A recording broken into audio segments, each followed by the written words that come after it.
Gear up for Sports Talk on the South Carolina Radio Network. It's your final word on sports all across the state. Via tonight's show, call us at 800-956-7266 or email talkback@sportstalksc.com. Now here are your hosts, Phil Kornbluth, Kevin McCrary, and Tom Hayes. Our group of front court guys are more talented as freshmen than our senior front court guys were when they were freshmen. But when they were freshmen, we won 14 games. You understand what I'm saying? So that's how I kind of look at it. The good thing is that we got very experienced guards. We got very experienced guards that have won some big-time games. So they're going to have to carry our team as our young guys grow into who they're going to become. Good evening, everybody. Welcome to Sports Talk once again from Nashville, where SEC Basketball Media Day was held today at Bridgestone Arena. As USC coach Frank Martin, the Gamecocks picked to finish 8th in the men's side of things in basketball. Of course, yesterday, the news that the women were picked number 1. USC men picked 8th this year by the media. As he breaks it all down. We also talked to the Gamecock players who were in Nashville today, Darius Thornwell and Dwayne Notice. We'll hear from them later in the week. And, of course, we've got more on USC and Massachusetts coming up Saturday in Columbia, though we can't tell you who the Gamecock starting quarterback is going to be. We can tell you they will start a quarterback. I don't think they plan to go with the single wing and forget all about the quarterback. They will start a quarterback. Yeah, I doubt they're going to do that either. They will trot out somebody at quarterback. So we'll be talking more about that coming up as well. The M&M boys will be with us. I'm sure they have plenty to say about what happened at Clemson Saturday and what's going to happen at USC this coming Saturday. In our last half hour, it's a Wednesday night for SC Wild here on Sports Talk, so stay tuned for that. You outdoors people, hunter people, and fisher people, feel free to send us your Twitter questions and comments in advance or email us at talkback@sportstalksc.com. Captain Billy Downer will be in studio with K-Mac, and, of course, he'll talk a lot about recovering.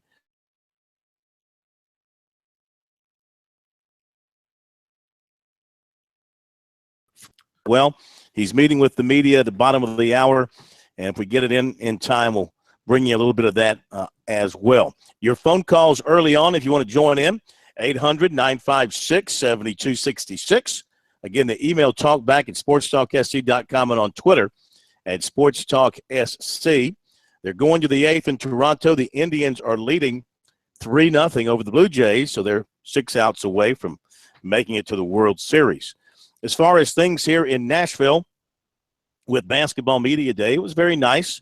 It was very chummy, very low-key, laid-back, completely opposite of SEC Football Media Days or ACC Basketball Media Day, which is going to be next week. And I think it's largely because the coaches now around the SEC, for the most part, are not of the Hall of Fame caliber of what you got all around the ACC. I mean, you do have John Calipari, of course, who'll go into the Hall of Fame one day, but after that, you got a bunch of middle-aged guys who are just trying to make their programs successful and bring their programs up to the level of a Kentucky. I mean, after Kentucky, there really isn't a heavyweight basketball team in the league. I mean, Texas A&M was really good last year, but how good will they be this year because of the players that they lost? South Carolina, people forget the Gamecocks won 24 regular season games last year, finished 3rd in the SEC. The reason they forget is because they weren't picked for the NCAA tournament. But they were 11-7 in the SEC last year and returned 2 of their top 3 starters, a tremendous backcourt guys that you would put up against anybody, I think, in the SEC when you throw all 3 guys into the mix, Dozier and Thornwell and Notice. Where they've got, of course, come along big time is in their front court, where Chris Silva, according to Frank Martin, Chris Silva has looked very, very good, and he's very excited about him. But again, the SEC coaches, they're trying to beat that drum. We should be respected. We're better than people outside the league say we are. You come in this league, you know how tough it is. Yet guys, almost year in and year out, we see them 3 picks, maybe 4 picks for the NCAA tournament. Well, as I said before, and I'll be the only one that says it, it's because of the SEC network and the dominance of SEC football. Women's basketball has been dominant. Track has been dominant, SEC. Florida has won national titles in other sports. They can't stand it if the SEC is good at basketball.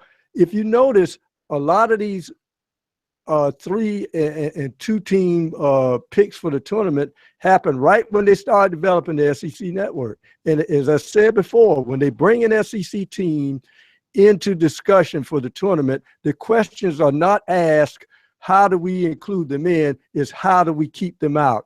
It is a crying shame, and I'll say it again, if South Carolina is 11-7, and somebody say, yeah, but they lost to Missouri.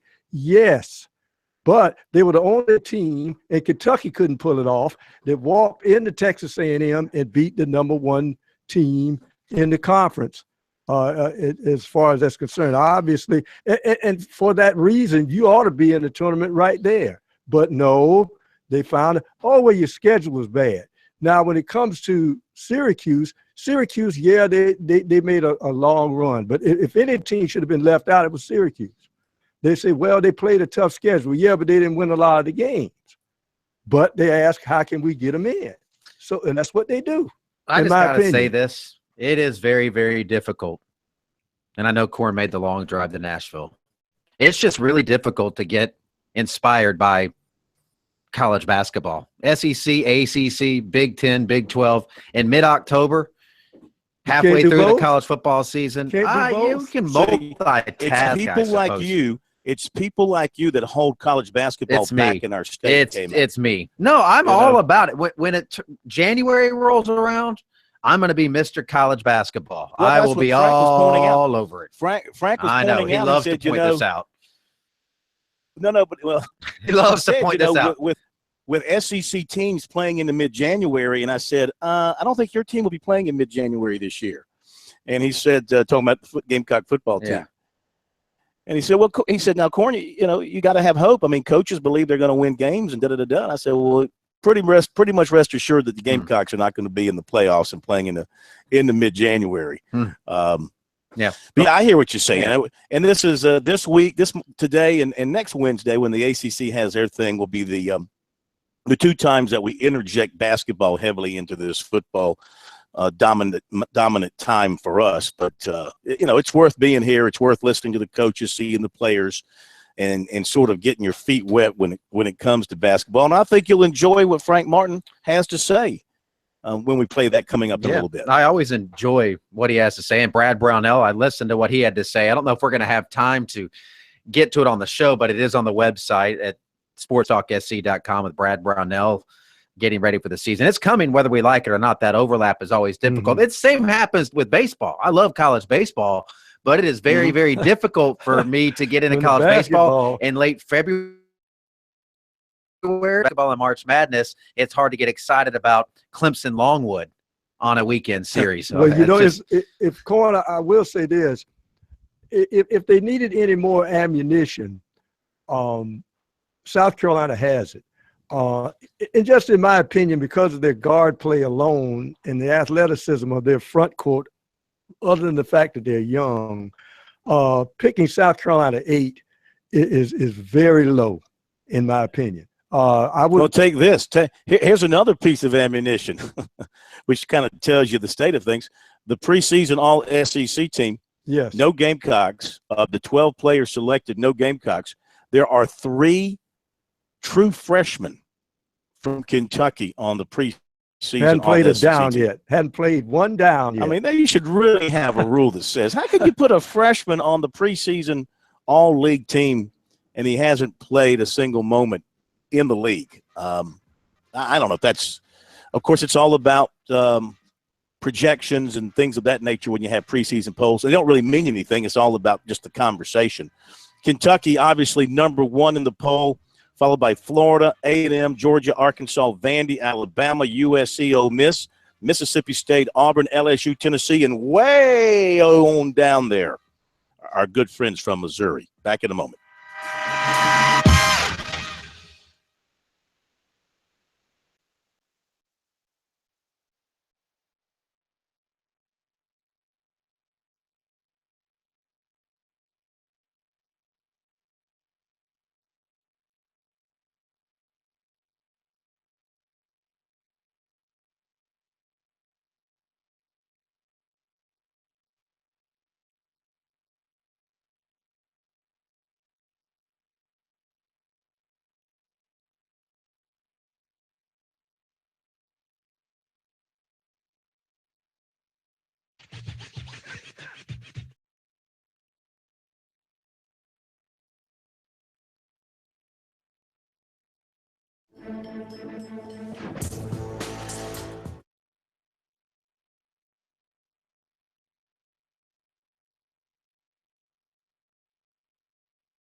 Hey, it's Sports Talk, South Carolina Radio Network. Phil Kornblut in Nashville, K-Mac, and the Pro, and Jarmart, and Carcinova, all back in our downtown Columbia studio. Hey, relax, on and off the field with Founders Federal Credit Union, located in the heart of Gamecock Country.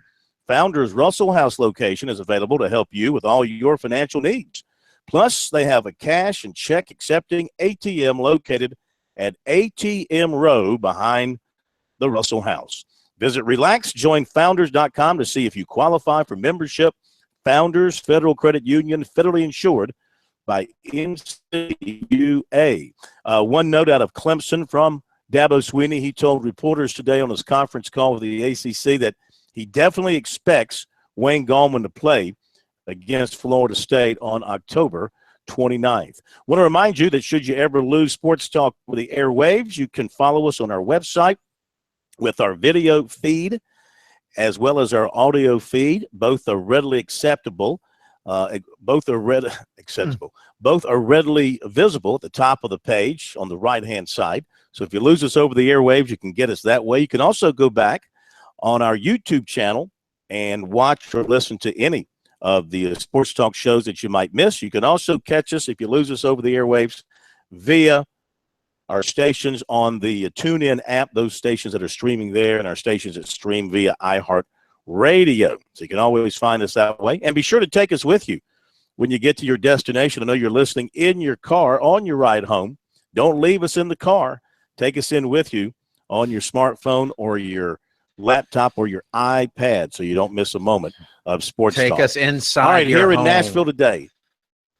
Take us in with you. Is that kind of creepy? Everywhere. It is a little creepy. Take us with you everywhere you want us to be. Well, and some places you don't. We always want to be with the people. Yes. Okay. And this gives you that opportunity to do that in a variety of ways. Yes. All right. As I was going to say, here in beautiful Nashville today, where I think it must have hit about 90 degrees. By the way, I did go to the Predators game last night at the Bridgestone Arena, my first NHL game, and it was a blast. Really enjoyed that. I'll go to another NHL game somewhere down the road. But today it was basketball at the arena. And the Gamecocks were represented by Frank Martin and Sindarius Thornwell and Dwayne Notice. Let's bring you Frank Martin. The Gamecocks have been working for a couple of weeks, and they know what they've got. They've got a talented backcourt, an experienced backcourt, and they've got some talent in the front court, but it's largely inexperienced. And we begin here with Gamecock coach Frank Martin talking about, being picked 8th in the preseason poll. What does it mean to him? After the last 3 years, we're picked 57th every year, and and so I guess that's progress. It's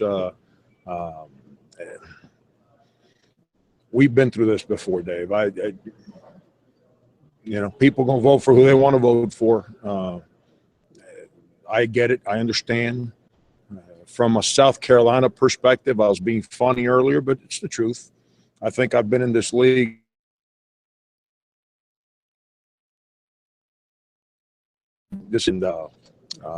so obviously we've made some progress there, but they're all irrelevant. It really means every team's different. Every year's different, not just for us, but for every team in this conference. And, there's some breaks that went our way last year in the course of games. Michael Carrera jumping up and making some unbelievable shots in difficult moments of difficult games. Are we going to jump up and miss those shots this year, or are we going to have someone else step up and make them? We don't know those things. What matters is when the season ends. To me, that's the only thing that's ever mattered. And, we'll see what happens when we get there. How quickly does the front court have to develop to really get through this non-conference stretch? Why do you think I've lost 35 pounds over the summer? It's watching them play every day kind of depresses me. But, no, it's a great group of guys. I think Chris Silva's going to take a huge step forward as a player. And I'm gauging this on practice, not on games, which is two different animals. But I've been around some real good players in my time. I don't think I've been around a player that offensive rebounds like him in my career. 2.5 weeks of practice. He's had some dunks in practice. I've never had anyone I've coached that dunks the ball like he dunks the ball. So he's grown as a player. I think he's going to take a huge step forward. But it's no secret. All our other young guys, they're trying to figure it out. This is what I'll say, and I'm very careful with saying this because I never like to depreciate someone else. But our group of front court guys are more talented as freshmen than our senior front court guys were when they were freshmen. But when they were freshmen, we won 14 games. You understand what I'm saying? So that's how I kind of look at it. The good thing is that we got very experienced guards. We got very experienced guards that have won some big-time games. So they're going to have to carry our team as our young guys grow into who they're going to become. Coach, how does your team change this year with obviously losing all those veteran front court guys, much younger front court, more pressure on guys like Sindarius? How is this team going to be different from what we saw last year? Yeah, it's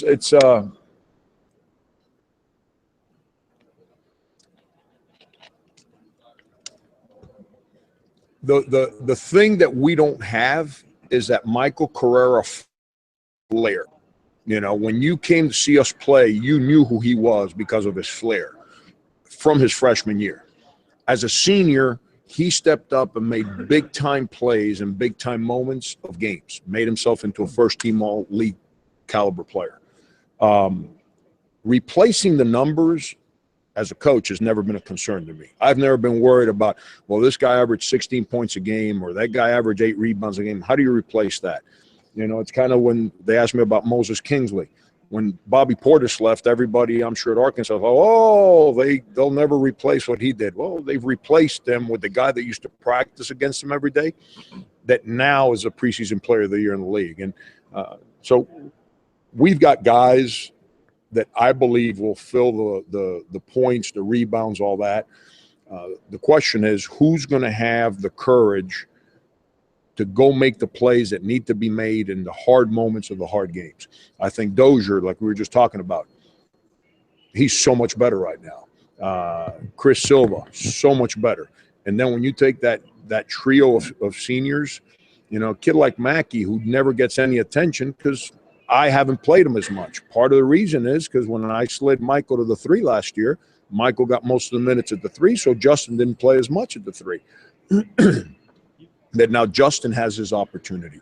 But them 2 seniors that have been walking around with me here today, I'm glad they're on my team. I wouldn't want to play against those 2 guys. Those 2 guys, I've been around some players now. Those 2 guys have a demeanor, an approach, a seriousness, and the ability to make winning plays that's strong. And it's proven. It's not, well, he did this in high school, or it's proven. Those guys have made winning plays in big-time moments for our school. If you were playing today, would you have a feel for who your 5th starter would be? Oh, boy, no. I got no idea.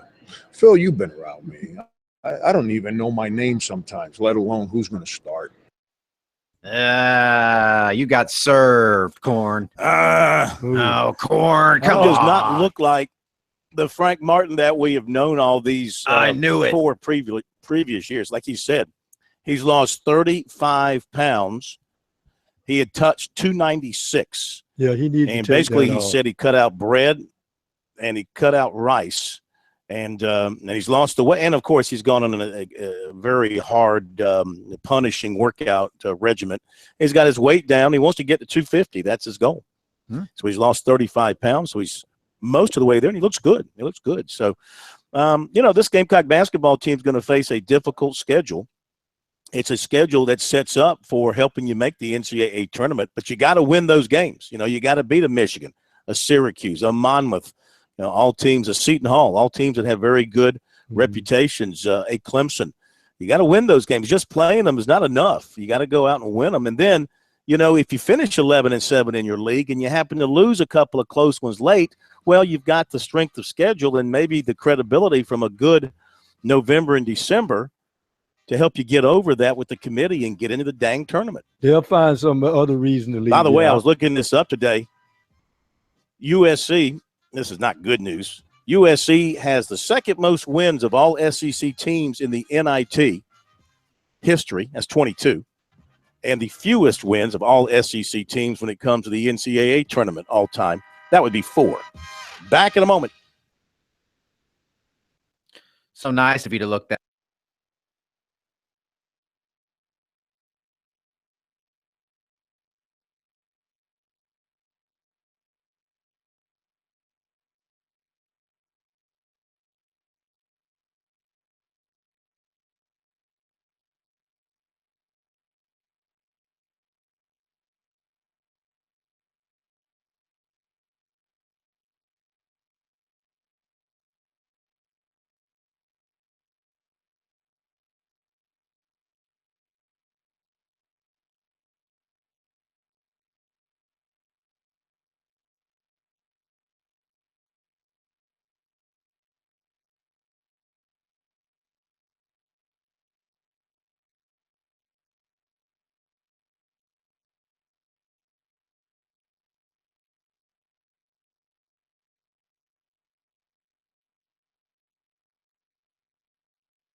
The big guys are up next. Corey Miller and Will Merritt. It's the M&M Boys. This is Sports Talk.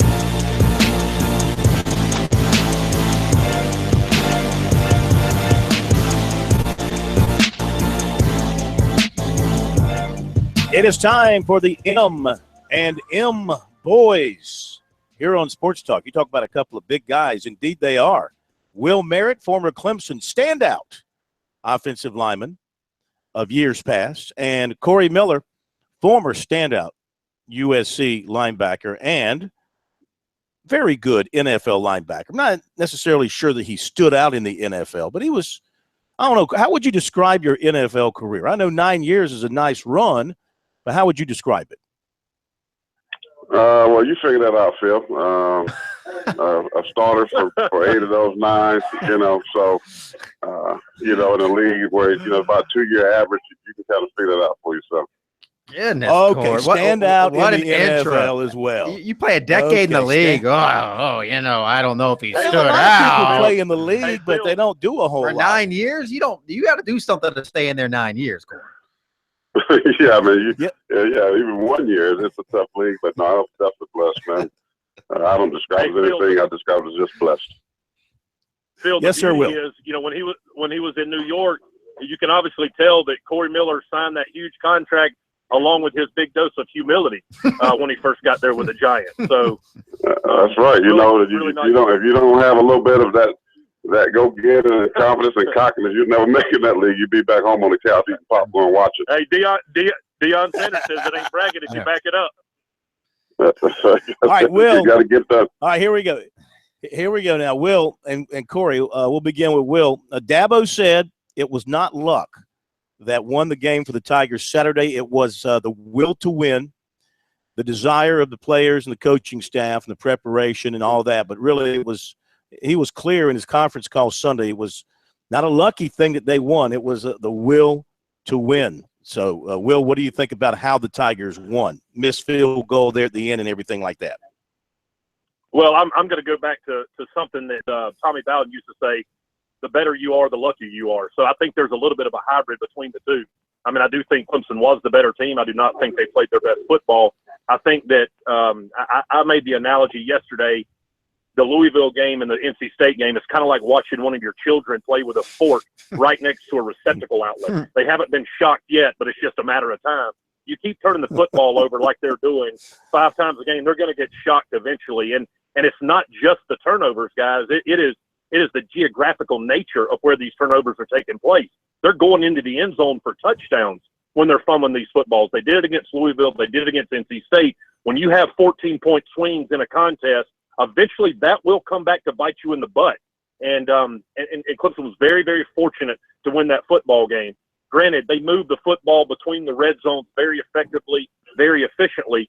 But guys, as we know, at home, Clemson has become one of the tough teams to beat. They have the longest winning streak in the nation for a reason, and that is they do find a way to win at home. Did NC State deserve to be in overtime? Did they deserve to win that football game? Absolutely. They were prepared. They played hard. They played physical. But at the end of the day, Clemson is pretty domesticated at home. Let's just say it that way. When they're at home, they know that they're at home, and they play well. All right, Corey, did you see anything from Clemson in the win over NC State that leads you to believe that in a 14 playoff they could beat an Ohio State, an Alabama, a Michigan if they face any one of those 3 teams in the semifinals of the playoffs? No, not the way with those. We'll say those turnovers. No way. I mean, especially on a neutral site, you're not going to have that home field advantage. So, no, you can't play football like that. North Carolina, Alabama, or Ohio State. You can't make those types of mistakes and expect to win in those big games. They have that great home field advantage, and they are lucky to win that game. I mean, the guy missed a 33-yard field goal to win it, but at the same time, and I said this, the teams that has won championships, they've had luck happen in games. And so, you got to have luck. You're not going to win every game playing your best football. Sometimes you got to have these types of things. But, the key for them is stop creating those turnovers because, as Will said, it's going to bite them. I mean, if they go down to Florida State on the road, their crowd, with 3 or 4 turnovers, they're going to come back home with an L.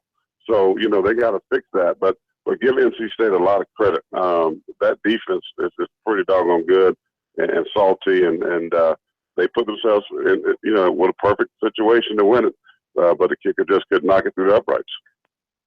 And I'll say this, Will, guys, the Clemson, I think NC State might be one of the best defenses that Clemson faces this year. And I know you heard some of the offensive coaches say that after watching film, but I think the NC State is a pretty legit ball club. I mean, they came in there with only one loss, and I think they're a force to be reckoned with. I like their head coach too. I love his attitude, his moxie on the sidelines. But one thing that Corey just said, it doesn't really matter neutral sites, home sites, away sites. Clemson, they've won 20 out of the last 21 games, no matter where they've played.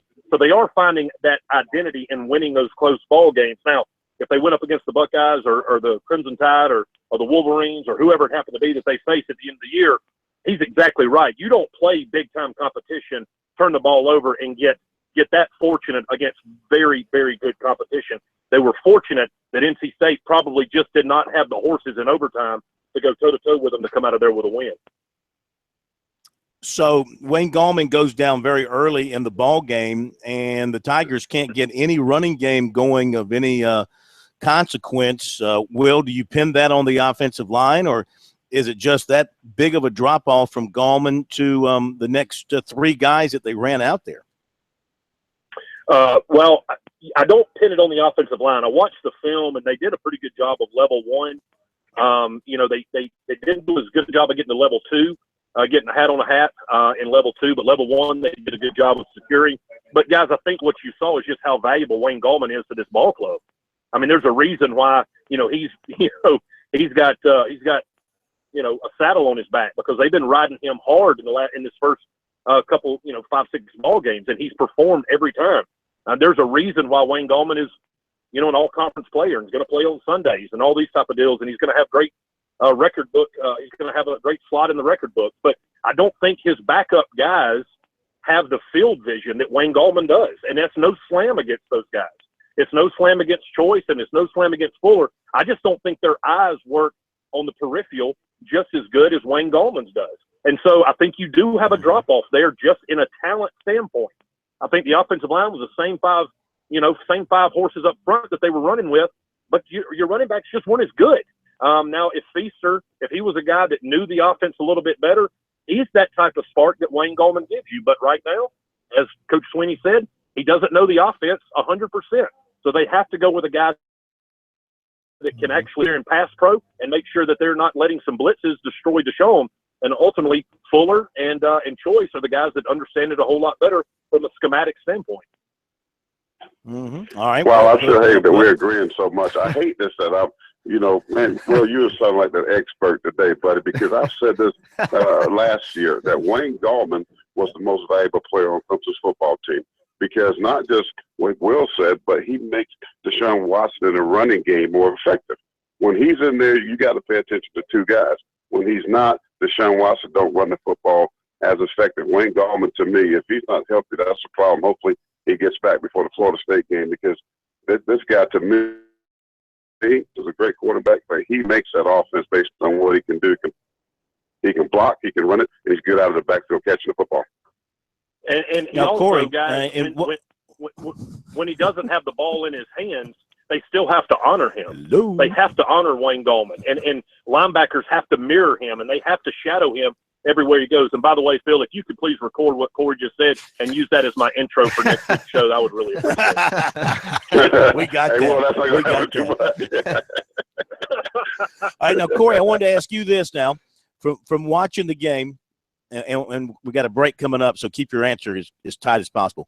From watching the game Saturday, it looked like in with Deshaun, a lot of straight handoffs up the middle.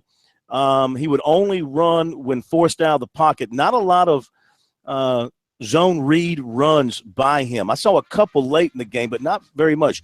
You get the feeling that they're trying to keep Deshaun away from running the football, except when absolutely necessary, when he has to run away from pressure. And hang on, I'll let you answer that after the break. And then we'll get into USC and the quarterback situation and what the Gamecocks need to do.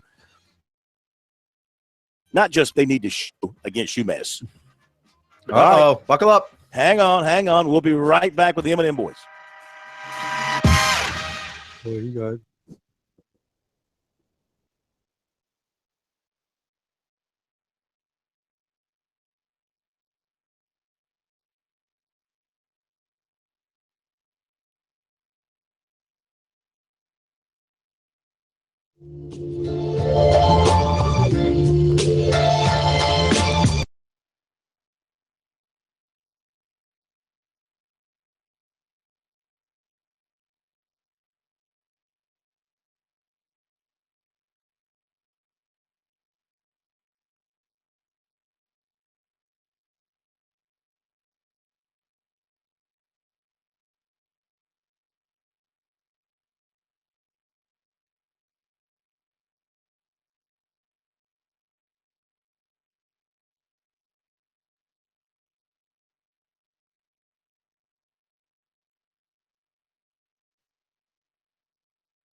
Okay, we are back at Sports Talk South Carolina Radio Network. Back to the M&M boys in just a moment, but they want to remind you, as does the South Carolina Forestry Commission, that insects and diseases can be moved hundreds of miles in firewood and threaten our forests, favorite campsites, neighborhoods, and state and national parks. Help protect the trees you love by purchasing firewood at or near where you burn it.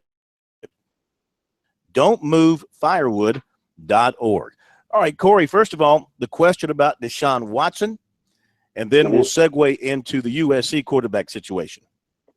Yeah, I agree with what you said, your assessment of that situation. That I think they wanted to definitely not allow him to take those types of hits. I mean, you know, as a defense, you go into those games, the coordinators are telling you to take as many shots on the quarterback like that as you can. So those design quarterback runs probably going to be limited. This guy got to make it through the season.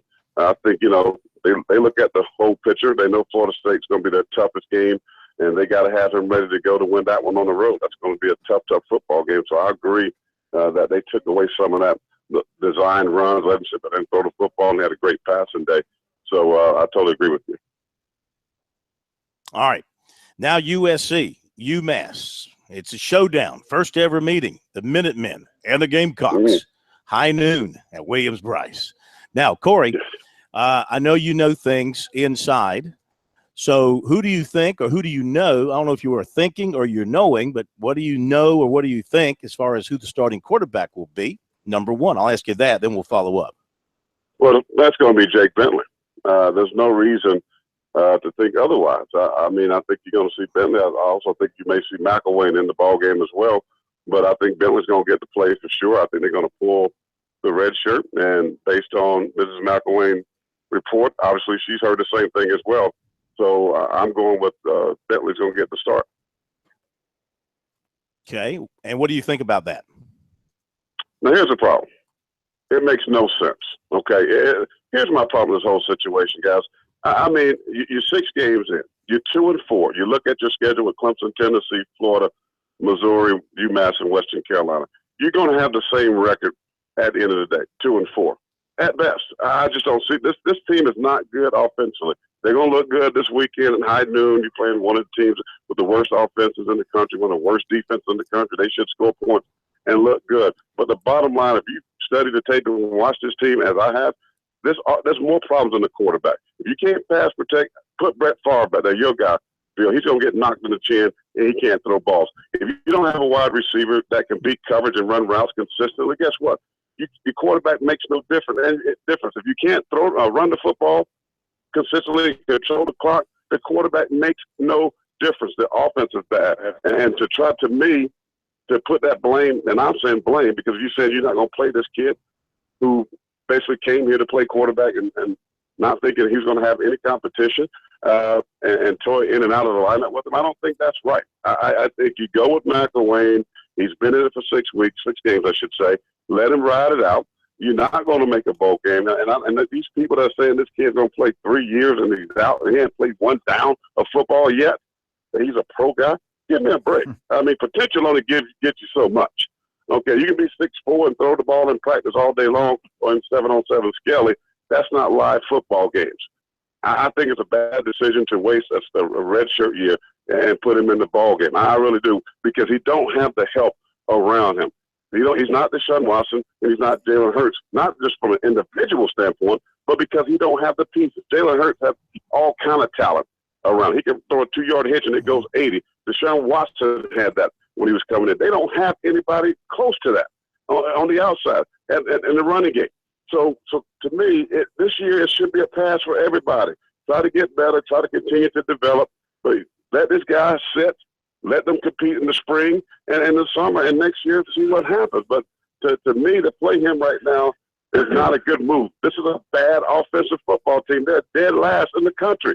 You think this guy's going to make that kind of difference? If that's the case, 6 weeks ago he would have been playing. He didn't play one snap. So, and I don't Will, have what a do you problem think? with what his mother said. Yeah. First of all, Will? I'm going to go buy a lottery ticket. I'm going to go buy a lottery ticket tonight because something weird is going on when Corey and I are actually agreeing with each other as much as we are. So I actually thought Corey many times we've done the show, I thought Corey actually moved firewood from those termite-infested woods into his brain. However, but I'm going to say this. I 100% agree with my brother from a different mother because, this is not, in my opinion, this is not a good move. You're going to lose the Orange Crush, right? Florida, Tennessee, Clemson at the end of the year. And I don't know that he has confidence by bringing him 6 games going into the 7th week of the season and then him have a really bad taste in his mouth about not winning football games with inferior talent around him going up against superior talent on on defense in the SEC and when they face the Tigers at the end of the year.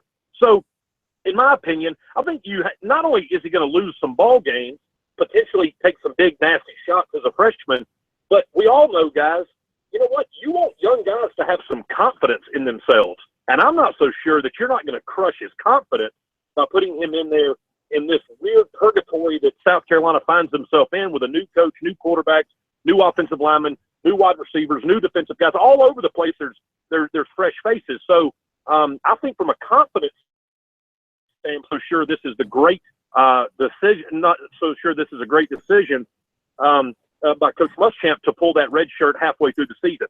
However, at the end of the day, we have seen Will Muschamp over the years. He will win at all costs, no matter what. And if he sees something that he wants to do, then he's going to do it. And that's why they're paying him millions of dollars to make these decisions. Yeah, you're right. But the thing is, the bottom line is the offense is bad. And I'm a true believer, based on what I've watched with McElwain, is the fact that he hasn't been given the entire car.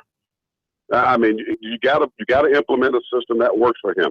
I mean, you got to get safe throws. I'm a big believer in tempo, speed things up, utilize his skill set, and just let him go play. And that's what you got to do. I mean, one thing I give Lane Kiffin credit for, he changed the entire offense to fit Jalen Hurts. I mean, so it'd have been crazy for him to run the same offense as they did last year. You got a different guy. You got a different trigger man. Let him play. Then Bentley next year, let him come in and compete. Let those guys go at it and see what happens. But to pull that right now, to me, based on what you're putting on the field offensively, it's bad. I mean, listen, we can try to spin it, and we can folks telling me, oh, no, they got to save the recruits. Well, it's still going to be bad. Why? Because they playing Bentley, and that's going to make recruits now say, hey, we're going to come to South Carolina? No, they playing a freshman already. He's not going to be the difference maker that these people that think he's anointed, that they come in here and lay hands on this offense and they're going to appear. No, it don't work that way. I mean, you better block somebody. You better be able to run the football, and you better be able to beat coverage, because teams come in playing 8 men in the box, 9 sometimes, for a man on the outside, daring them, and guys can't get off the line of scrimmage. They can't beat press coverage. So where's the ball going? In the stands, in the press box where you sit and feel. So my thing is the results are the same. So, you know what I mean? It's just what it is. He says himself, right? We are what our record says we are. Their record says they're 2-4. Their offense says they stink. They're last in all of the FBS. And one guy with the help that's around him is not going to make a difference, because if you don't block that guy off the edge, you can't throw the ball. He don't have time to throw the ball deep. I get sick of these people, oh, he can't throw the deep ball, and look at Perry Orr. Well, the A&M game is pretty much over. They get out their blitz package, they out their pressure package. They play zone. There's holes. Yeah, throw the ball. We rush 3 sometimes. Oh, he had 188 yards. Look at the situation in the game. So the offense in itself is bad, and that's me personally.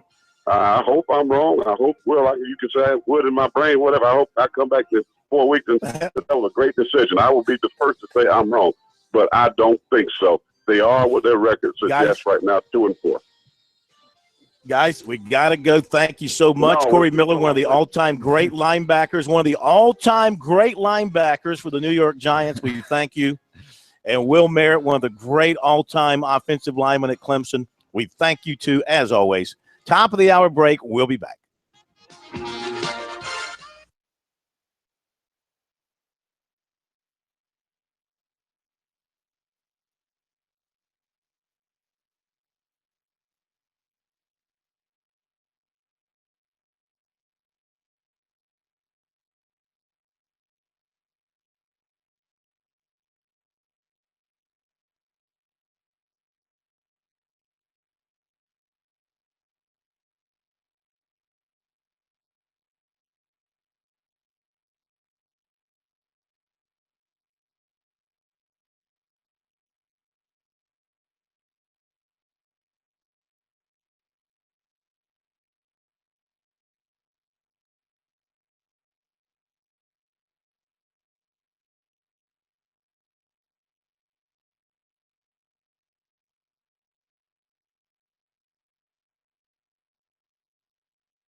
Don't leave PJ Dozier out of that conversation. No, I'm just talking about the two seniors. I'm telling you, as seniors, I'm disappointed. Don't leave PJ Dozier out of that conversation. No, I'm just talking about the two seniors. I'm telling you, as seniors, I'm disappointed. And I was asked this earlier. I don't really dwell on. I'm disappointed in.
Live from Columbia, this is Sports Talk on the South Carolina Radio Network. Be a part of tonight's show.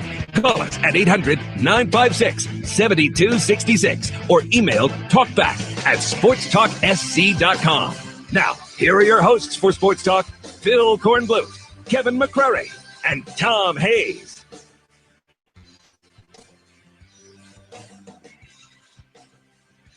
Okay, we're back. Sports Talk South Carolina Radio Network. Thanks to the M&M boys once again for being a part of Sports Talk. Always love having those guys with us. The Indians are moving on to the World Series. They have defeated the Blue Jays 3-0 up in Toronto to win that series 4-1. Tonight, the Dodgers with a 2-1 lead on the Cubbies will try to make it 3-1 out in L.A. We've got some recruiting coming up for you in a moment. Also more from USC basketball coach Frank Martin.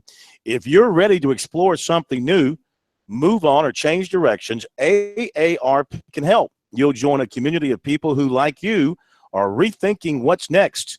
They'll help you find new opportunities by providing access to tools, resources, and information that can help you with whatever path you take.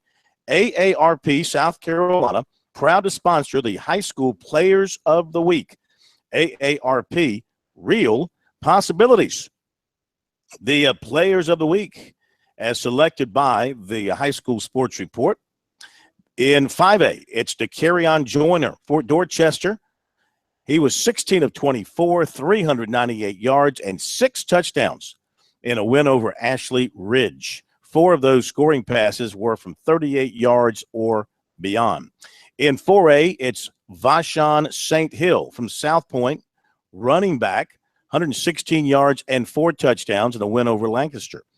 In 3A, Catrez Cook from Gilbert, 287 yards on 37 carries and 5 touchdowns in a win over Strom Thurmond. In 2A, Bishop Cannon from Batesburg-Leesville, quarterback, 185 yards rushing, 119 yards passing in that big win over Bamberg Earhart. Single A, Corey Fields out of Baptist Hill. He completed 16 of 19 for 335 yards and 6 touchdowns, and he rushed for 187 yards in a win over Oceanside Collegiate.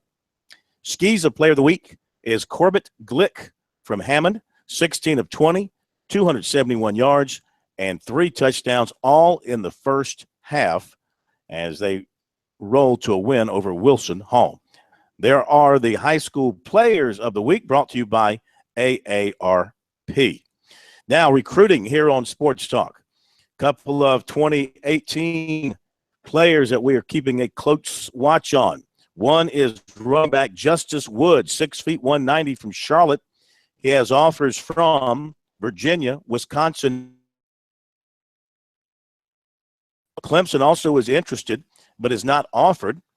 He was at the NC State game at Clemson on Saturday, so he's hoping the Tigers will step up and make him an offer. He had a great visit, loved everything about what he saw at Clemson that day, and he loves their offense.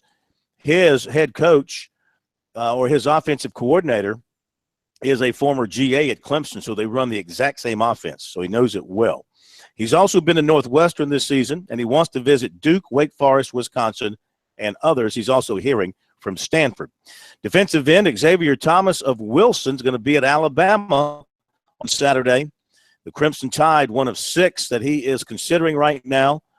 The others are USC, Clemson, Florida State, Ohio State, and Georgia. He's expecting Will Muschamp, Lance Thompson, to be at his game Thursday night, as well as Florida State defensive line coach Brad Lawing. Thomas says he grew up a Gamecock fan. He likes the new coaching staff. He likes what the Gamecocks are doing in recruiting. He thinks the recruiting is going to get the Gamecocks back on track. And, of course, he said they're telling him that he could be the face of the defense and potentially the face of the program if he keeps working hard. He says that Muschamp likes to compare him to Dante Fowler Jr.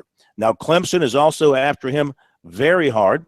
They compare him, they tell him, to Vic Beasley, and that he could come in there and work off the edge. And he said that Sweeney tells him he is one of the top guys for them, or he is their guy for 2018 and can come in there and be the face of the defense.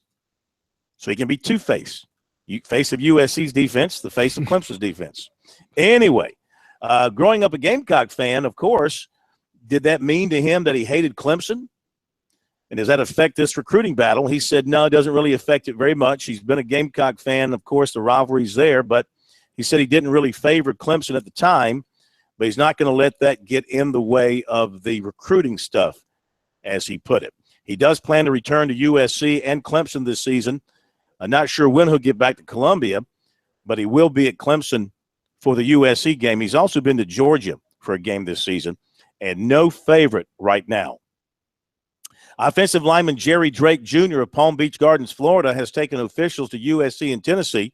He told Hale McGranahan of SEC Country he liked both visits equally, and he's not sure if he'll take any more visits. He also has offers from Mississippi State, North Carolina, Pittsburgh, Alabama, and Auburn.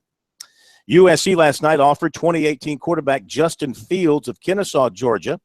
He has seen his offer list blow up over the past 6 weeks. Other offers are North Carolina, Tennessee, Penn State, Nebraska, TCU, Virginia, Indiana, Louisville, Ole Miss, Arizona State, Arizona, Georgia Tech, and Iowa State. USC commitment, offensive lineman Dennis Daly of Georgia Military Junior College will take his official visit this weekend. And in basketball, 6'4", Clyde Trapp Jr. of Lower Richland last night released a top 5. USC, Clemson, Georgia Tech, Charlotte, and Rice. He'll take his official to USC this weekend with Charlotte and Georgia Tech the following weekends. He was at Clemson unofficially last Saturday. The Tigers have not yet offered. And 6'7", Zion Williamson of Spartanburg had planned to visit South Carolina over the last couple of weeks, but that visit hasn't happened, and he's not going to visit USC this weekend. Instead, he's going to go to Duke on Friday and NC State on Saturday and reschedule that visit to USC for some point later on. He has also been to Clemson this season to see a football game. All right, that is recruiting, and don't forget to check it out on our website all the time, and that is sportstalksc.com, and on Twitter, use the hashtag STRecruiting.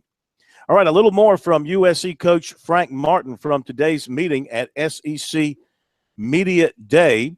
And we asked him about the backcourt, in particular, the two seniors, Notice and Thornwell, and if, in his opinion, that's as good a backcourt, a solid backcourt as you'll find around the SEC. You know, I'm disappointed, and I was asked this earlier. I don't really dwell on preseason rankings. For the most part, I don't even look at them. I don't even know half the time. And that's not coach speak. That's the truth. Because I do listen to what you say publicly because it's my job and our relationship. But that kind of stuff I don't pay any attention to. I was disappointed that the media members in the SEC didn't give those two guys credit in their preseason voting. And both of them have received awards from this conference over their careers for their actions and their ability to win in this conference. I was disappointed for Shandarius and Dwayne. I wasn't disappointed for our team. Disappointed for them because I think they've proven that they're two of the better players in this conference. And, and I wish that would be different, but that's out of loyalty to them. At the end of the day, I promise you they're not losing sleep over that, and neither am I. We've got a hard road ahead of us, and we know it. And we're just going to go out there and believe in one another, and I'm happy they're on my team. That's all I know. All right, USC basketball coach Frank Martin from SEC Media Days today. Very high on, of course, those two guys and the work that they've put in. And talking with Thornwell, he's very healthy, and he feels really good. His knees feel great.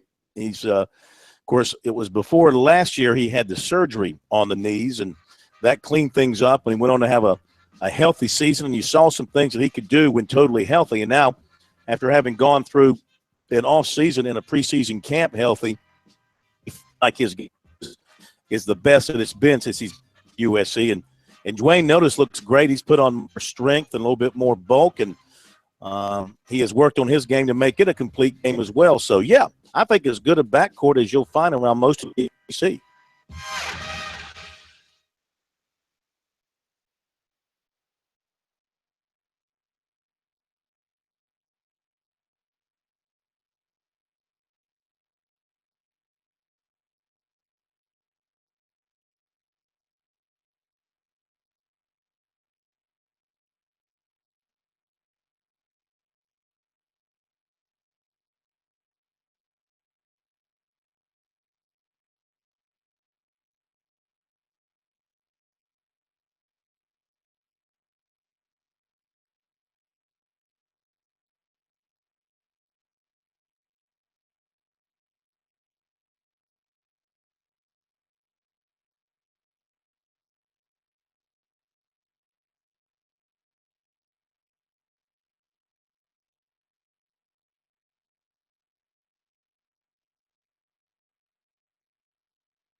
98.141.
Want to do, Brownell? Hey, don't forget, coming up at the bottom of the hour here on Sports Talk tonight, it is SC Wild, starring the captain, Billy Downer. So stay tuned for that. He'll be in studio with K-Max to talk about recovery around the state from Hurricane Matthew, what is going on from a DNR standpoint, and of course, how that's impacted the hunting and fishing, especially in the lower part of the state. If you have any questions that you want to share, you can do so via Twitter, on our website, on our Twitter site, rather, at SportsTalk SC. You can also send us an email, talkback@sportstalk.com is how you can reach us there. 800-956-7266. I know we haven't had much of a chance to work in any phone calls tonight. If you have a quick comment or a question, be happy to work that in. 800-956-7266 is the number by which you can reach us. Let me give you the high school football report, a service of Farm Bureau Insurance. With new auto insurance rates from Farm Bureau Insurance, you could be saving a whole lot of money. Even if you received a quote before, rates are now more competitive than ever. Get a free quote today from your local Farm Bureau Insurance agent. We'll update some of the stats for you as compiled by the high school sports report. In rushing, Ryan Smith of the Anderson Cavaliers with 1,408 yards and 17 touchdowns. Catrez Cook of Gilbert, 1,367 yards, 19 touchdowns. Michael Dukes of First Baptist, 1,229 yards and 20 touchdowns. And Trayvon Prey of Bethesda Academy, 1,132 yards and 12 touchdowns. In receiving, Chance Pride of Eastside, 71 catches, 1,035 yards, 12 touchdowns. JoJo Watson of Camden, 41 catches, 786 yards, 4 touchdowns. Chance Morris of Jefferson Davis, 2 yards and 7 touchdowns. And in passing, Corey Fields of Baptist Hill, 2,197 yards and 24 touchdowns. Jordan Morgan of Eastside, 2,095 yards and 23 touchdowns. Jalen Fowler of Dorman, 2,058 yards and 14 touchdowns. And a Mr. Football finalist, Gage Maloney from Northwestern, 2,024 passing yards and 19 touchdowns. There you go with the Farm Bureau High School Football Report for tonight. All right. We've got our poll question up on SportsTalkSC.com, SportsTalkSC.com, our poll question. Should USC take the red shirt off quarterback Jake Bentley? And so far, 57% of the responses say no, sir. Leave the red shirt on. 42.5% say, yeah, go ahead and play him. We'll see what happens on Saturday. Corey Miller feels like they're going to play him, maybe even start him. I don't know. It just it's the thing is, Muschamp has never said throughout the season at any point in time, he's never said we're not playing Bentley. When asked about him, it's always he's working, he's taking reps and this sort of thing. So he's never come out and said, I don't think it's ever been in his mind not to play Bentley. I think what's been in their mind is when is the best time to play Bentley? And maybe this is what it's led to now is this weekend against UMass. Well, you can't do it any other way. You're not going to wait until Florida and then pull the red shirt off of him if he's going to get any appreciable playing time. So this would be the time to do it. In fact, this is probably as late in the season you would pull a red shirt off anybody at this point in time, as far as I'm concerned. Mm-hmm. Well, we'll see what happens on Saturday. This reminds me of the Vanderbilt, the season opener, covering that game in Nashville, and no idea who was going to start, really. And, of course, Perry Orth trotted out there to start things out. And then, of course, the game things eventually shifted over to McElwain, then back to Orth.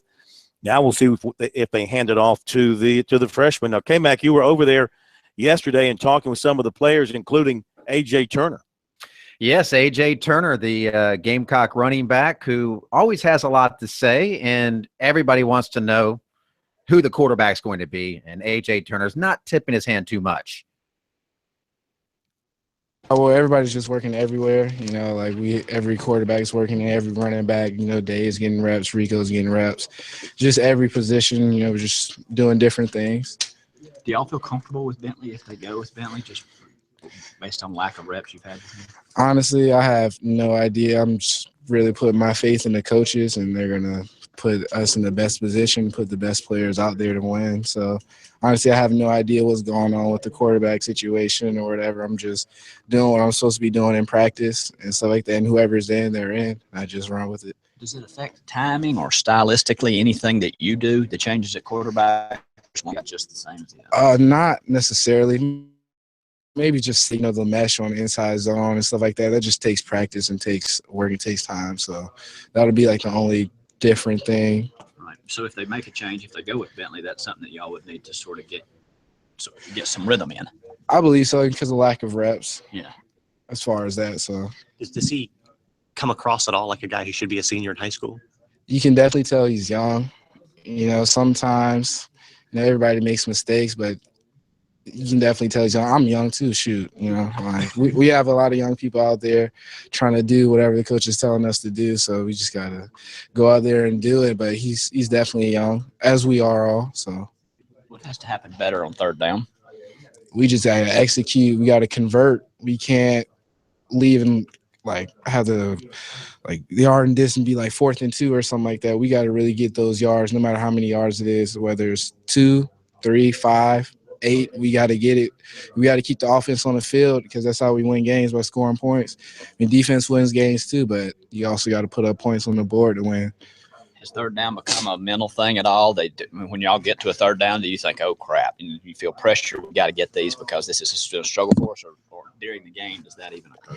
Well, personally, for me, it doesn't really occur. I just, do whatever the play is called. Obviously, every play I try to get the maximum amount of yards as I can.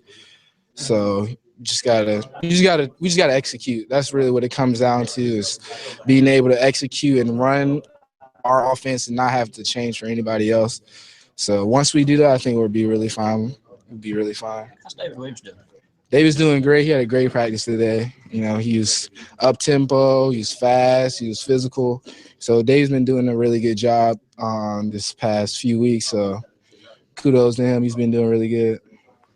How have you guys handled Rico being kind of rotated in more? I mean, how has that affected the dynamic in the running backs room? I'm not necessarily sure if it affected it. I just think that it's just another person that's in there, and that can be good for us. I know in practice, man, we do a lot of reps, be tired, so it's good to get an extra body in there and get some extra rest time. But in the game, I mean, he adds like another dimension to the run game. He's really physical. He breaks a lot of tackles and stuff like that. So he's good. He's good. EJ, is ability something you guys still talk about? I mean, is that still a goal out there?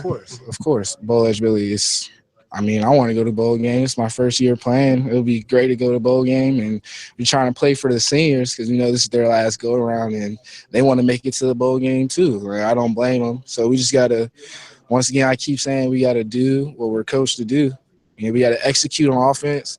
Gotta make plays on defense. Special teams is game changers. So we just gotta really put it all in, and I think it's starting to come in. It's all starting to come together, and we'll see what happens this weekend on Saturday.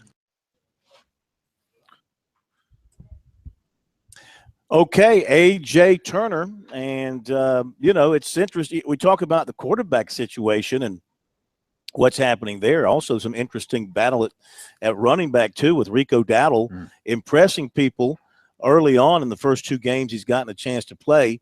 And they, people love his running style, and he breaks a lot of tackles and gets yards after contact, something that Turner has been pretty good at as well. And now David Williams is the guy that's sort of been the enigma of the whole backfield situation. But you heard Turner say he had a good practice, so maybe he's going to figure back into the mix. This Saturday should be a day the offense helps itself statistically. If they can't get out of last place in scoring in the country against UMass, it's going to be a long final 5 weeks after this Saturday. Guys, I hand off to you. Have a great SC Wild.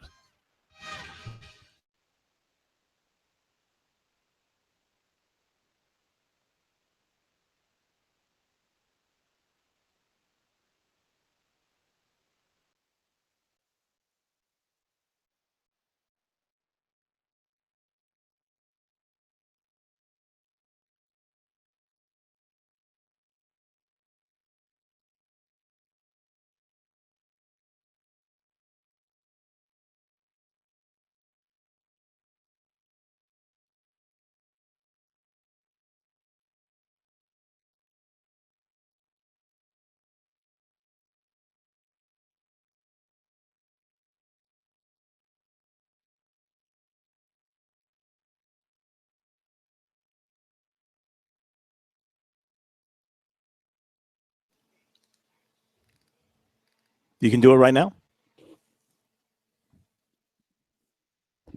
Okay, yeah, I'll knock it out in 45 seconds.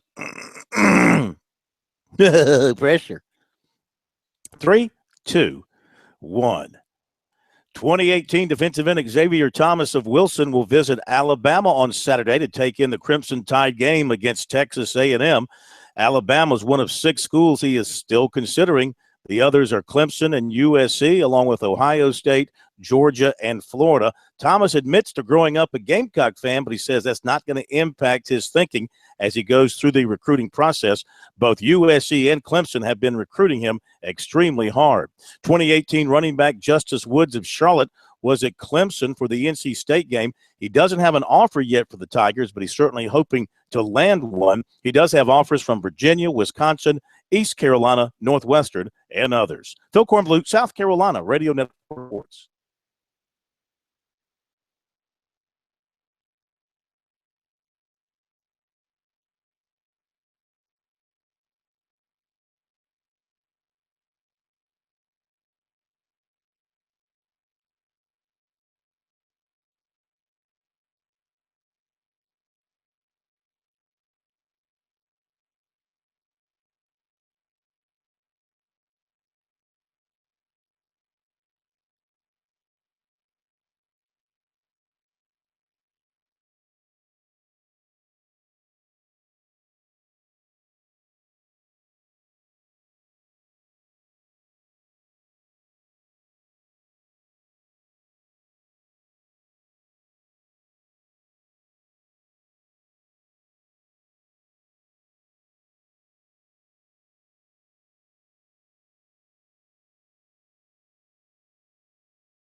It's time to get wild with SC Wild. Everything hunting and fishing from the South Carolina Department of Natural Resources and your host, Phil Kornblut.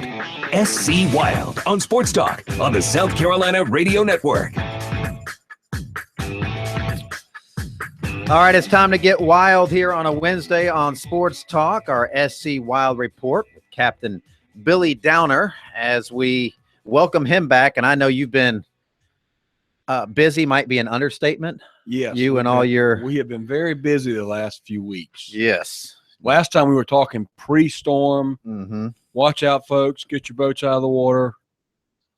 And now we've had the hurricane come through. We've had flooding. And we've had what we call post-storm deployments happening. So it's been a busy couple weeks. Yes, you guys have been busy. I have to say, putting a lot of time in. Yeah, I'm sure, burning the candle from both ends. But one thing that I can say, just observing this thing, and fortunately here in the Midlands where we're set up, we got some rain and some wind. It wasn't that bad. Nothing like down in the PD in the Low Country and Edisto. But the plan, the organization from everybody across the board, from the governor, before the storm, during the storm, after the storm, everybody seemed to have all their ducks in a row and everything seemed to be operating at a high efficiency level. Everybody worked together. Teamwork's a big part of this. You know, the DNR officers are out there right now. They're working water patrols. They're working security, basically missions where they're out there checking to make sure the houses don't get broken into when they're flooded or when the flood waters recede. But they're out there working next to SLED agents. They're out there working next to probation, pardon, parole. They got some corrections guys out there. You got National Guard out there. You've got troopers out there. All these state agencies are working together for the citizens of the state. They're out there putting extra hours in, daytime and night. Mm-hmm. The last 2 weeks, particularly after the storm, it's been a lot of nighttime work. Yeah. People may know nothing about. They won't even know that these guys have been out in a boat for the last 8 hours at night while you've been in bed sleeping in the Midlands, because we don't think about, Sumter, Clarendon County got hit really bad too, where I'm at. Winds damage a lot. We had a lot of damage down at Edisto. Check out the Facebook page on DNR. You want to see some really eye-opening pictures. The one I showed you at Edisto Beach, and then after it's nothing but sand. It's sand, and there's no beach now. They took the beach off, and now there's all the sand. Several feet of sand have been deposited. We've got a picture we've got early. I saw one of our officers kneeling down next to a mailbox, and the mailbox is only sticking about like 6 inches out of the sand. Just buried. It's buried, yeah. Well, how long is it going to take before we see a semblance of normalcy in these areas that were hit the hardest? Things are starting to get back to normal now. Down the coastal areas, down Jasper, not to say that there aren't still people that have problems and issues and going to have trees that got to be fit, things and damage that's there, but things are turning from an operational standpoint, are turning back to normal down there. Of course, after the storm moved through, it didn't turn like everyone thought. Perhaps it went up north, dumped a lot more rain into North Carolina, flooded the Lumber River, which broke the levee, and then we had the flooding in Lumberton.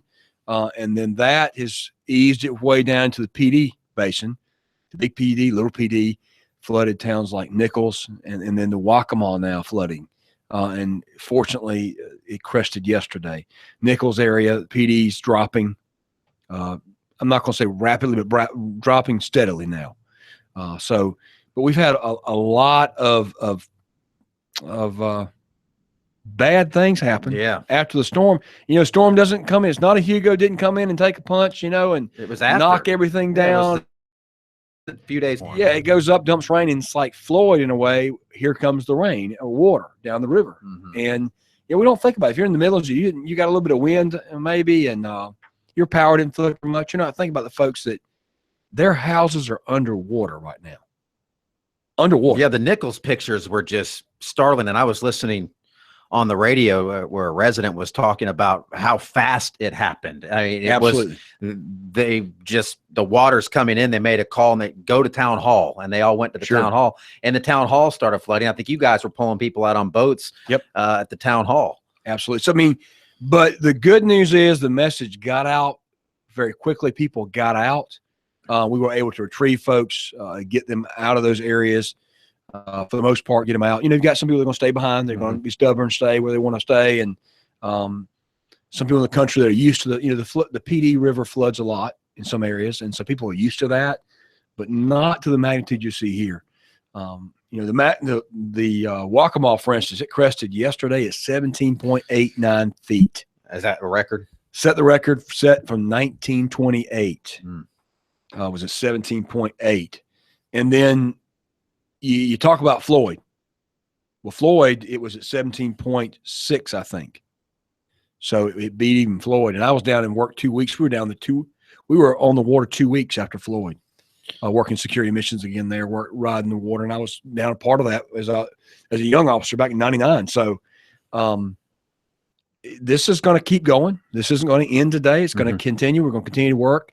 Fortunately, places like Nichols, those stories are going to get better. The thing is, people got out fast. One of the great stories that we're getting a lot of attention about is in Nichols particularly is people left very quickly. Their pets got left behind. And so although our officers have not gotten a lot of people in some cases now, to date we've gotten around 187 people have been rescued. That's a lot of people. That's a lot of people, no doubt about it.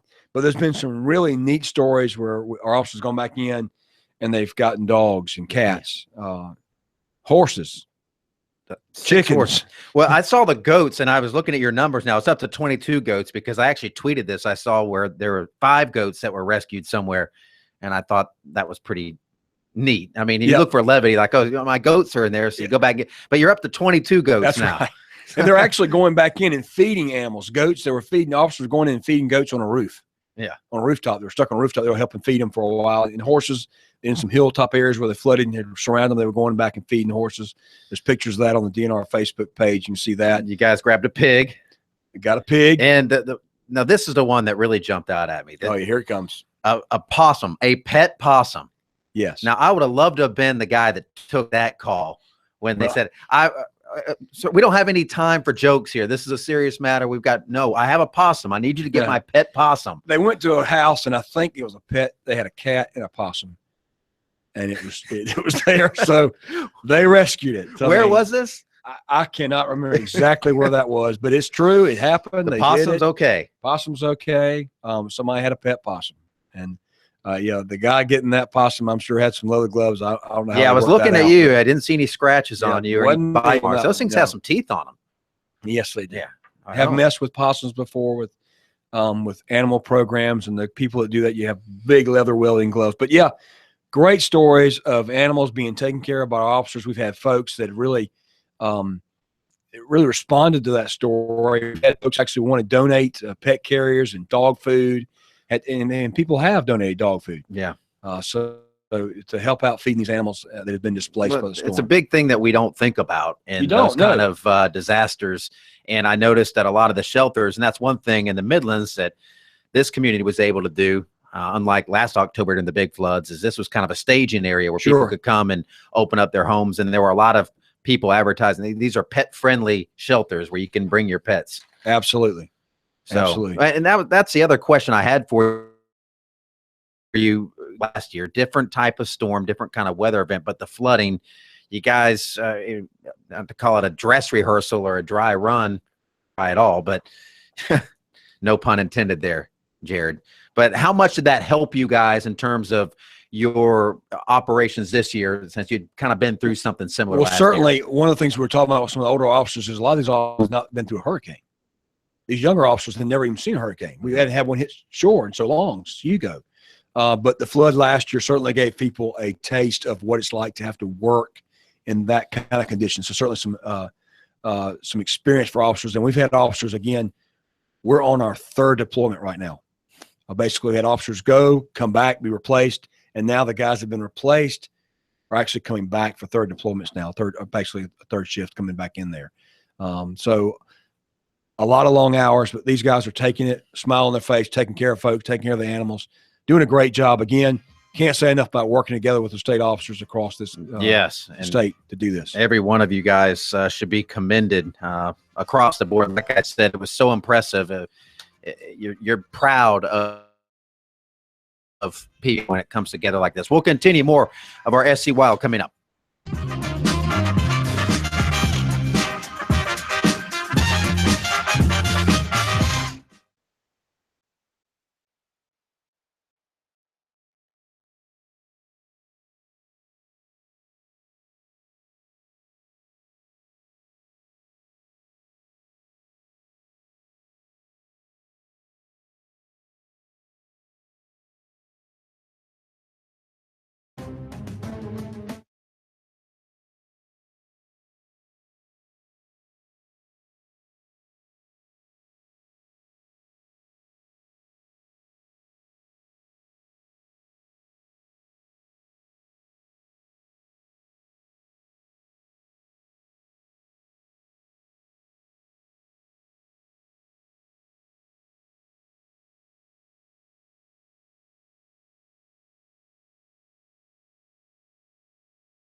We continue here on our SC Wild segment. Captain Billy Downer with us, and we're going through the aftermath of Hurricane Matthew and the flooding and what's happened and what is going to be happening going forward. And I know the waters, we hope, are now receding, and we're going to try to get back to normal, but still some things in the works. Yeah, a lot of damage. People don't think about, we're going to talk about in a minute about what the effect it has on hunting season. We've got some closures to announce here tonight as well. But one of the things, you know, again, we've had 97 officers, as much as 97 out there working these post-storm deployments and before the storm now. And they're again with officers from SLED and probation, parole and pardon services, Department of Corrections. Been a tremendous collaborative effort to help victims in the flooded areas. I've been very successful. But outside of the things you see on the news, there's things you don't hear about, like our WMAs and some damage down to the Webb Center. They had over, I've heard a number as big as 1,500 trees across roads. It's a lot of trees. Down at the Webb Center, Palachicola, Webb, and that area there. Just that's a bunch of trees. A lot of work had to be done. They've had technicians from across the state, fisheries folks come down there and work around the clock. They've been pulling those trees off the roads. Then you've got our coastal areas, our coastal impoundments, the old rice fields that are historical in nature as well. Got two huge breaches, one down at Donnelly area and then one up toward, I think, at the Santee Coastal. And king tide right now, which means you got a very high tide, extreme tide. So got a lot of that to deal with. So we've got to wait for the next few days for that to go away so we can really assess the damage and start trying to fix those problems. Again, these dikes on these rice fields have been there for years, and it's going to take a lot of work to get them fixed. Yeah, those are things that happen you don't think about when you're, you know, again, you're trying to clear a tree out your yard or fix your house, or you got flooding going on, and our wildlife areas are getting damaged too. And we're working through that, and we'll try to do the best we can moving forward to be able to provide safe hunting environment. Don't know what it's going to do for some of the waterfowl drawings. It may change some of that a little bit. They may not be able to hunt those areas, but we'll see. Yeah, that was my next question of what we're going to talk about. I know in some of these areas it's deer season, but we're going to have to put that on hold in these areas. And you remember last year we had to close down when the Wateree got so flooded. We started closing that area down, the Wateree, Santee River Basin, Black River. This year, again, I'm going to read this out because it's very specific. Due to the extremely high river levels and widespread flooding following Hurricane Matthew, the South Carolina Department of Natural Resources has declared temporary hunting closures on all game species except alligators, doves, hogs, and coyotes within the Great PD and Little PD river drainage systems. The flooding has created potential for exploitation of game species that are deprived of their normal escape routes and are confined to small areas of high ground. And SCDNR has received concerns from multiple sportsmen. A 10-day closure of the hunting season for all game species, excluding alligators, doves, hogs, and coyotes, will be in effect as of midnight on Wednesday, October 19th. That's tonight, 2016, and through midnight on Saturday, October 29th, 2016. So the current closure will continue until midnight on Saturday, October 29th, 2016. Again, of course, we will continue to monitor flooded areas and will adjust the closure zones and time frames as conditions change. So it could be extended. Could be extended. If it continues to stay worse, it could be extended. Again, the idea is to protect our wildlife who could be exploited by high water. It forces them into high ground areas, can congregate deer where they could be, particularly deer, where they could be taken advantage of. If you go on the website, to DNR, sc.gov, you will see the actual zone. It's got it listed by Marion, Horry, and Georgetown County, the counties that are affected. It'll give you exactly where it's at. You can look on there and it gives you roads and kind of points of interest to kind of give you a zone so you know exactly where that closure zone is. So there's no mistakes on it. Now, when you do open things back up, will the season be extended at all to make up for that lost time? Season will not be extended. It's just closed for that time. That's right. So season was still in. Deer season still ends January 1st. That's not going to change. It's just unfortunate that we have. It's just one of the things we have to do is to close these areas to protect the wildlife again. Right. Now, in terms of the wildlife and riding out the storms, I know the domesticated animals you guys have been out rescuing, but what kind of impact do you think this has had on the wildlife? Well, one of the things you'll see, and here we talk about hogs, hogs are very susceptible to flooding, which is not a bad thing because hogs are not, again, they are feral hogs. They're not natural to our environment. That's why we've opened up seasons on hogs to make it much easier for folks to control them. So flooding will actually control some of our wild hog population. A lot of hogs will die with flooding. They can't take the flooding. They're going to drown, what have you. So as bad as that sounds, it does help control that wild hog problem. Coyotes, again, canines, they can get out. Most of the time they're going to be able to swim to high ground and get away from it. Deer, for the most part, they're going to get to high ground. They're going to sense it, get away from it. They can swim. They can survive. They're big survivors, so they're going to make it out. But hogs are the one thing that really are susceptible to hog, which is not a bad thing. We're talking about a population that we've had problems with anyway. Right. I mean, that's the thing. They're natural disasters. They're a hassle, but there's a reason why these things happen. Correct. At the end of the day. And remember, hogs weren't supposed to be here anyway. They've been added to the population from way long ago and been added to in recent years. So not a bad one of our human errors. Is that what you're saying? Well, yes. Some people want to add something else to hunt. And they spread, and they have, as we've talked about before, one of the problems with wild hogs is they have litters of up to 10, and they continue to have those, and they can have them up to 2 and 3 times a year. Yeah. And you can see how that it's like down in the Everglades in Florida now, there's all the pet snakes that got out that have, there's pythons. At least they haven't made it up to South Carolina yet. And as we've been questioned, they won't. Our winters are severe enough that they will not make it up here.